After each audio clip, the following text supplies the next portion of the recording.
Welcome back to my channel Whiteboard e-learning. Dear student, today we will start from article number 13.5 electromagnetic induction. So this is a new concept, so obviously I will give you information on that, but we'll start from the basic idea. The basic idea I have given at the beginning of this chapter, that means electricity and magnetism.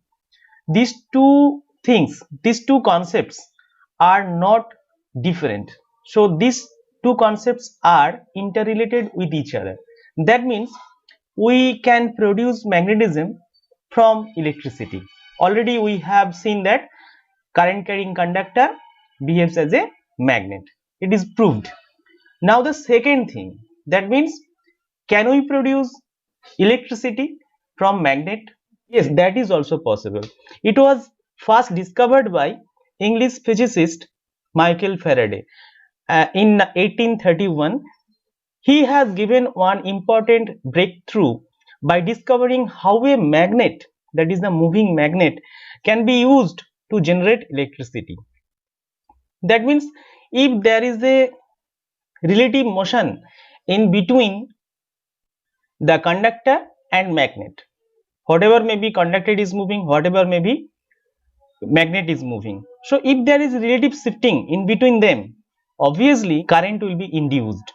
How it will be possible, I will make you understand by giving two activity. Activity number 13.8, this one, and activity number 13.9, second activity. So stay tuned and watch the video till the end.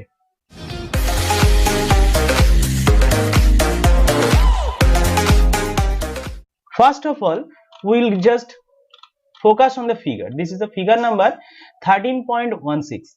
So this is a simple figure. You just look into this figure. There is a simple solenoid.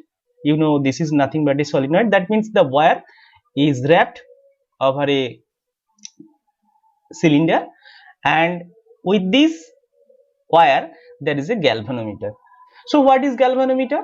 Galvanometer is clearly written here. Galvanometer is an instrument that can detect the presence of a current in a circuit.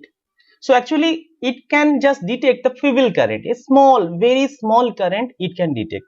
So what is the difference in between ammeter and galvanometer? Ammeter measures the current. It measures the current of a definite range, but galvanometer is used to just detect the current.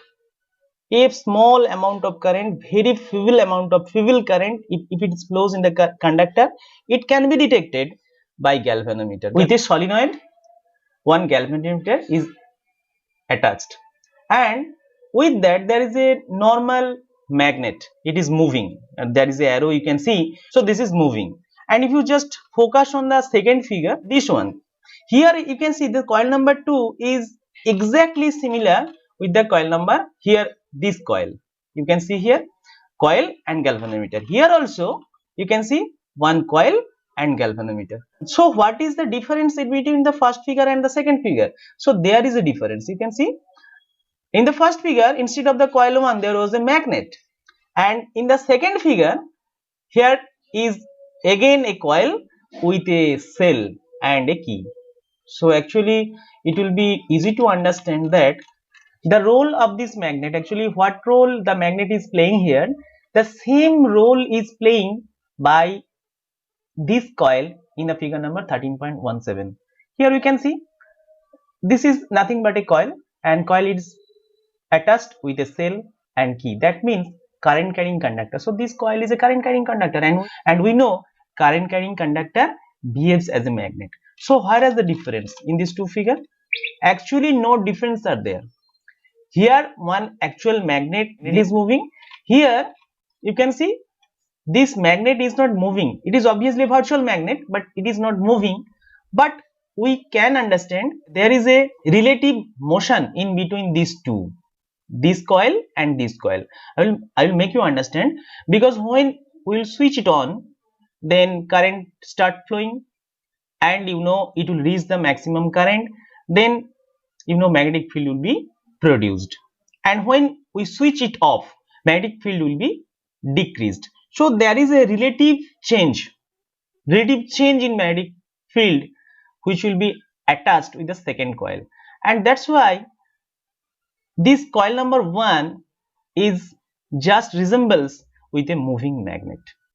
Here when we just take the magnet, so magnet, when suppose magnet is here, magnet is here, then how many magnetic fields will be attached with the coil 1? Few.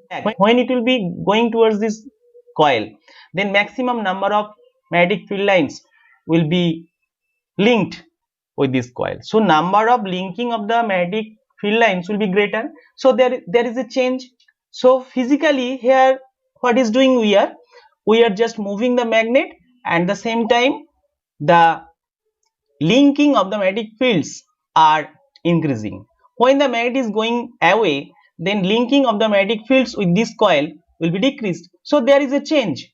But here you can see no relative shift, physical relative shift is not doing here, but here virtual shifting of the magnet is done by just switch it on and repeatedly switch it off, on and off, then on, then off, then on, then off. That means magnetic fields at the same time it will be maximum, then when switch it off, minimum. So there is a change in magnetic field. When the change in magnetic field will be linked with the second coil, you know, then current will be induced in the galvanometer. So okay, we'll just read the first activity so we'll understand it better. Take a coil of wire AB having a large number of turns. Connect the ends of the coil to a galvanometer as shown in Fig. 13.16. Take a strong bar magnet and move its north pole towards the end B of the coil.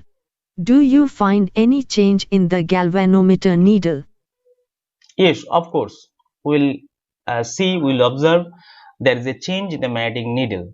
There is a momentary deflection in the needle of the galvanometer, say to the right. This indicates the presence of a current in the coil AB.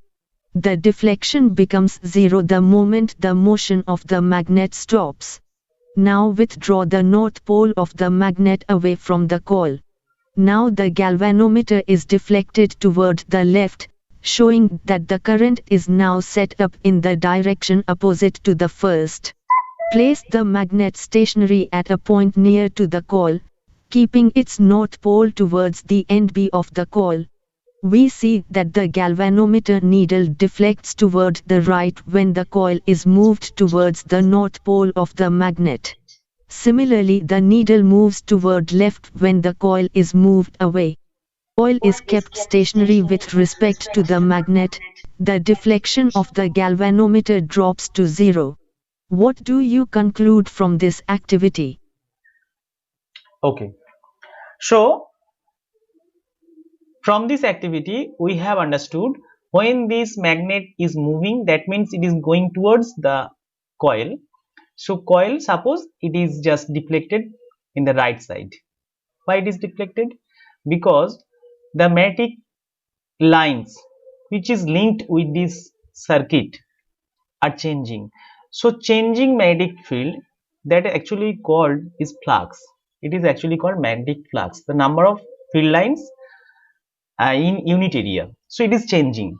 So that's why here EMF will be induced. And when EMF will be induced, we can say this is a virtual cell is there. So that's why current is flows in this circuit and it will be deflected. And if we just move this magnet away from the coil, then obviously the current will flows in the opposite direction.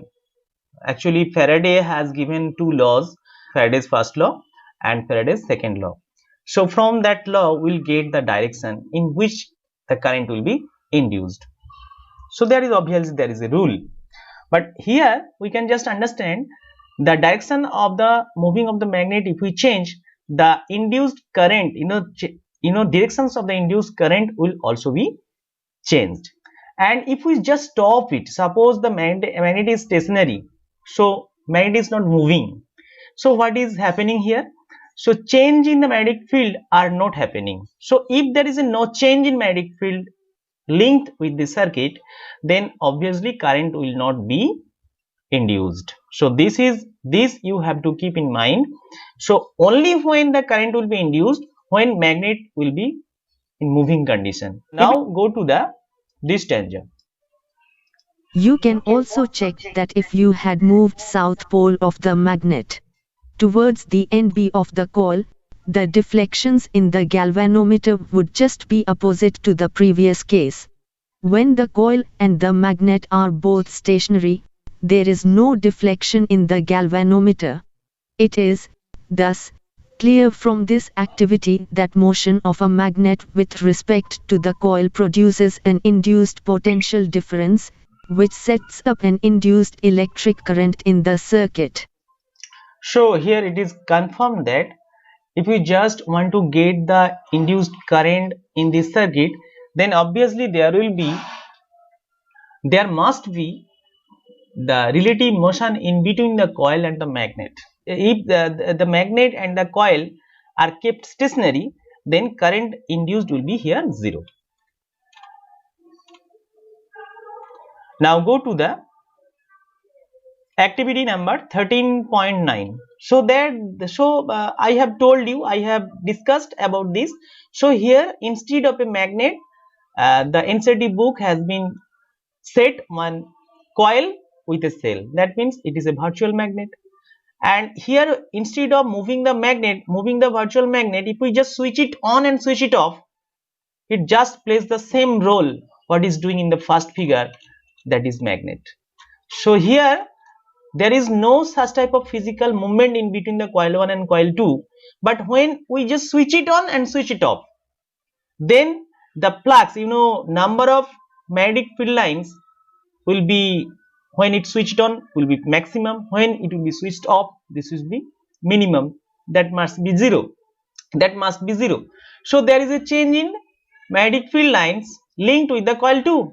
So this change in magnetic field lines, that is actually called with flux. Number of field lines in perpendicular to the area will be changed, and that's why current will be induced in the second figure.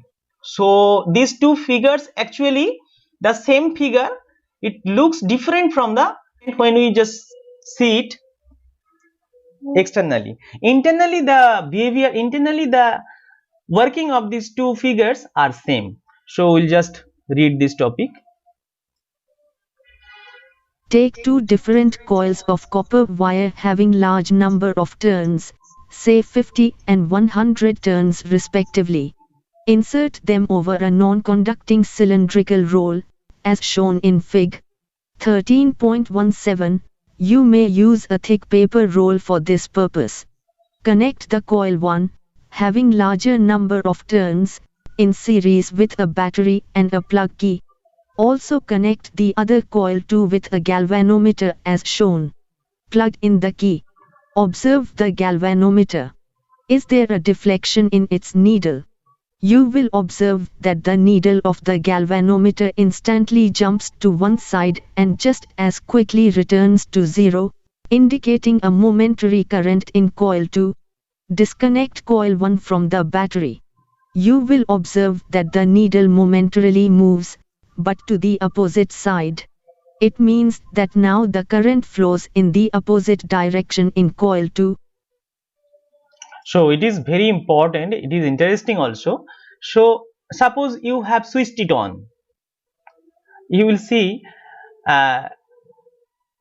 no deflection in the galvanometer. At the time of switched on, you will observe a deflection, but if you keep this device switched on for a long time, you will not observe any deflection. At the time of switching, you will get the deflection.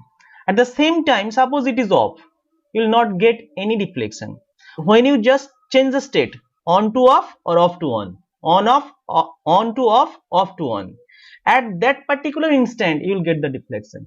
But if you just keep this instrument for a long time, switch it on or a long time switch it off, you will not get any deflections. So this is very important. So from these two activity we have understood.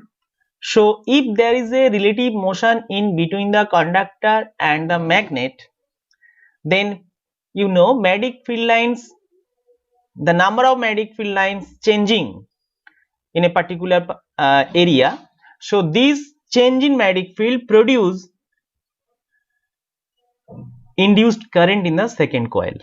That is nothing but the electromagnetic induction. That proves that moving magnet, that proves that we get electricity from moving magnets.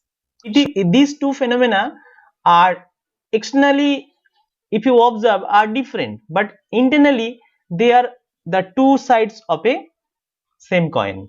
Now read this activity. In this activity we observe that as soon as the current in coil 1 reaches either a steady value or 0, the galvanometer in coil 2 shows no deflection. From these observations, we conclude that a potential difference is induced in the coil 2 whenever the electric current through the coil 1 is changing, starting or stopping.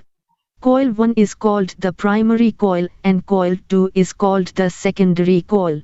As the current in the first coil changes, the magnetic field associated with it also changes. Thus the magnetic field lines around the secondary coil also change. Hence the change in magnetic field lines associated with the secondary coil is the cause of induced electric current in it. This process, by which a changing magnetic field in a conductor induces a current in another conductor, is called electromagnetic induction. In practice, we can induce current in a coil either by moving it in a magnetic field or by changing the magnetic field around it.